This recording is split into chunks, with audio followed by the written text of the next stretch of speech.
বাড়ির সীমানা পাঁচিল চাপা পড়ে মৃত্যু হলো এক যুবকের। মৃতের নাম কিষণ মালাকার। ঘটনায় আহত হয়েছেন এলাকারই আরও 4 জন। গতকাল রাতে ঘটনাটি ঘটেছে বাঁকুড়া শহরের নতুনচটি মালাকার পাড়ায়।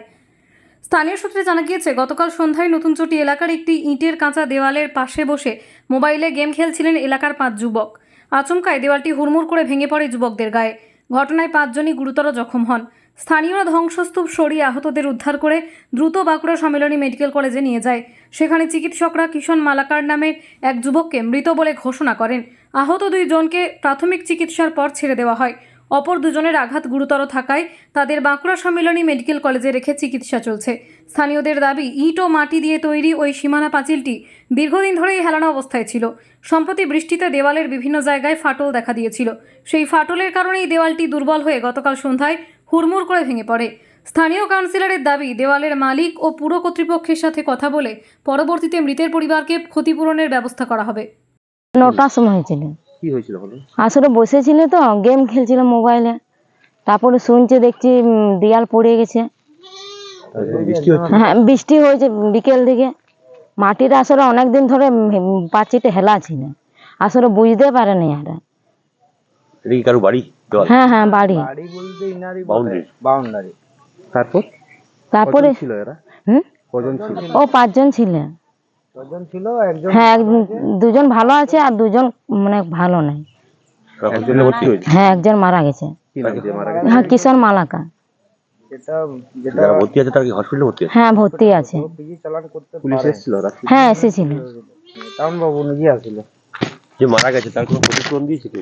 না, ক্ষতি মালিক তার সঙ্গে কি কোনো কিছু কথাবার্তা বা ক্ষতিপূরণের ব্যাপারে কোনো কথাবার্তা হয়েছে? হ্যাঁ, কালকে পুলিশ তো এসেছিল, হুম। বলেছিল। বলছে আসলে ইয়াদের বসতে কে বলেছে, আমরা তো বলি নাই না। ফাঁকা জায়গা ছিল? ফাঁকা জায়গা ছিল। কিন্তু দেওয়ালটা তো হিলে আছে, সেটা হ্যাঁ, দেখা উচিত। আসলে একটু খেয়াল করে নেই আর। না না, যারা বাড়ির মালিক তারা তো দেওয়ালটা দেখা উচিত ছিল। দেওয়ালটা যখন হ্যাঁ, আসলে দেখে নাই তো এরা। কি নাম আপনার? কি নাম? পায়ের রায়।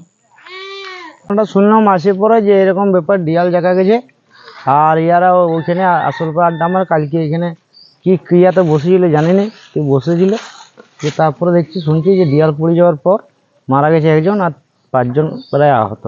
মোট 5 জন ছিল? ছজন 5 জনের বেশি লাগিয়েছে, একজন তো ঘরেই আছে, ছাড়া পাই গেছে। আর এরকম কিছু না। এই দেওয়ালটা কি রকম ছিল? দেয়ালটা হেলাই ছিল, দেয়ালটা হেলা ছিল, ফাটাও ছিল। তো ওরাও জানে না যে পড়ে যাবে হঠাৎ করে। আসলে পর জল বৃষ্টিটা হলো তো জল বৃষ্টিটা হওয়ার পরে কি এটা ফাঁপি গেছে।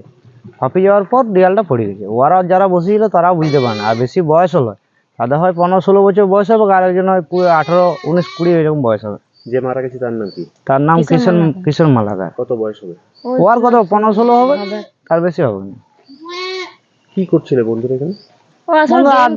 ওই মোবাইলে ভেরিফাই খেলে তো, বুঝতে পারছি, ভেরিফাই খেলে তার জন্য এরকম। ভালো আছেন? হ্যাঁ ভালো। কি নাম আপনার? কি নাম? আমার নাম বিপ্লব রায়। ঘটনা যখন ঘটে তখন ওরা ওইখানটাতে সন্ধ্যাবেলা থাকে আর কি, আড্ডা টাড্ডা মারে ছেলেগুলো সব ওখানে বসে থাকে। সেই বসে থাকার ফলে পাঁচিরটা নাকি বলছিল ভাঙা একটু ছিল আর কি। তো সেটা মেরামতো হয়তো ওরা বলেছিল, সেটা মানে মাটির দেয়াল ছিল আর ইটের দিয়ে মাটির দেয়াল ছিল। দিয়ে ছেলেগুলো সব ওইখানে আমাদের যে মালাকার পাড়া যে ছেলেগুলো, তারা ওইখানে আড্ডা টাড্ডা মারে বসেছিল। হয়তো জল টল বৃষ্টি হওয়ার কারণে হয়তো কোনো কারণে কিছু হয়েছে, যেরকম একটা মর্মান্তিক ঘটনা ঘটে গেছে কালকে আমাদের। মারা গেছে একজন কিশোর মালাকার বলে নাম। 4 জন ছিল, 4 জনের মধ্যে মানে 3 জনকে হাসপাতালে যাওয়া হয়েছিল, 2 জন ভর্তি আছে, একজনকে প্রাথমিক চিকিৎসা করে ছেড়ে দেওয়া হয়েছে, আর একজন মানে স্পট ডেড ওইখানে। কেন এটা হলো? পাঁচিলটা কি আগের থেকে ড্যামেজ ছিল না বৃষ্টির কারণে হয়েছে? এইটা পাঁচিরটা যা তো মানে ইয়ার ছিল, ওই মাটির আর ইটের গাঁথনি ছিল, তো সেইটা হয়তো কোনো কারণে ফাটল হয়তো ছিল। বৃষ্টির কারণে হয়তো কোনো কারণে ফাটল হওয়ার পরে জল হয়তো ঢুকেছে, হয়তো পাঁচিরটা আলগা হয়ে গেছে, সেই কারণে হয়েছে। এই ছেলেগুলো কি করছিল ওখানে? ছেলেগুলো ওখানে এমনি ওখানে সব আড্ডা মারে সন্ধ্যাবেলায়। বসে থাকে, আড্ডা মারে, সারাদিন কাজকর্ম করে ওখানে সব বসে থাকে। আপনারা পৌরসভা তরফ থেকে কি অবস্থা নিচ্ছেন? পৌরসভার থেকে আমরা দেখছি এখন কি করা যায়। যা ঘটনা যা ঘটেছে, এটা মানে খুব মর্মান্তিক ঘটনা। এটা আমাদের দুঃখজনক ঘটনা এটা। দেখছি কি করা যায়। ক্ষতিপূরণের কোনো ব্যবস্থা করা গেছে এখন? ক্ষতিপূরণের ব্যবস্থা আমরা করবো, দেখি কি করা যায় এখন আলোচনা করে। যারা বাড়ির মালিক তাদের সঙ্গে কথাবার্তা হয়েছে? বাড়ির মালিকের সঙ্গে কথাবার্তা হয়েছে, উনি এখন কিছু বলেননি। দেখবো, তারপর আমরা আগে যে ঘটনাটা ঘটেছে এটাকে ব্যবস্থা করি, মানে সৎকার করার ব্যবস্থাটা করি, তারপরে মালিকে যে আছে তার সঙ্গে আলোচনা করে করা যাবে বিষয়। এই ধরনের প্রাচীর কেন দীর্ঘদিন ধরে পড়ে রইল যখন ঝুলন্ত অবস্থায় রয়েছিল? আপনাদের নজরদারি কি অভাব রয়েছে? না, নজরদারি বলতে ওই যেদিকে প্রাচীরটা ছিল ওদের মানে লাইন ধারে, রেল লাইন ধারে উধারে ছিল, তারপরে ওখানে কিছু বড় বড় গাছ আছে, সেই কারণে হয়তো আমাদের ইয়া হয় না।